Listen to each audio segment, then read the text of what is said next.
Bonjour à tous, ce soir c'est France-Uruguay et l'objectif sera de finir quand même en beauté comme le demande ici le journal L'Équipe. En effet, les champions du monde français affronteront le pays de Edinson Cavani, l'Uruguay, pour ce qui sera le dernier match de l'année des Bleus. Des Bleus désormais éliminés de la Ligue des Nations, c'est officiel depuis hier soir. La France ne participera pas au Final Four en juin.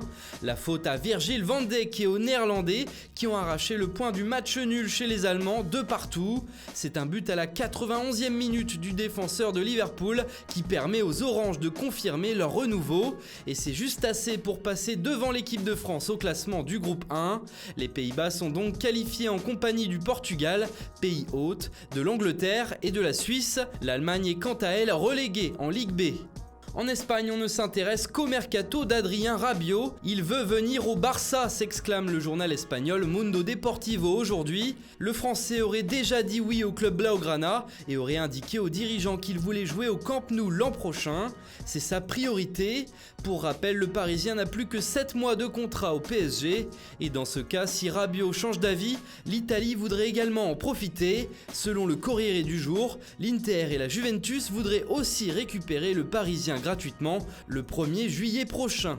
En Angleterre aussi, il est question de mercato ce matin. Selon le tabloïd Le Sun, le Real Madrid aurait jeté son dévolu sur 2 joueurs de Premier League, à savoir Marcus Rashford de Manchester United et Christian Eriksen de Tottenham.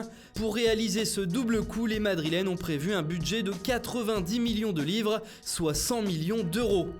Et on retourne en Espagne où le quotidien Sport rebondit sur la déclaration de Luis Suarez hier sur son coéquipier Ousmane Dembélé. En conférence de presse, l'Uruguayen n'a pas mâché ses mots pour évoquer le cas du Français. « Je pense qu'être footballeur est un privilège.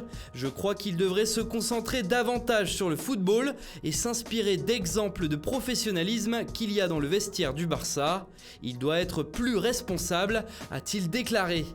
Et pour finir, en Italie, la Gazzetta dello Sport placarde Zlatan Ibrahimovic sur sa une avec ces mots « Milan, prends-moi, même pour 6 mois ».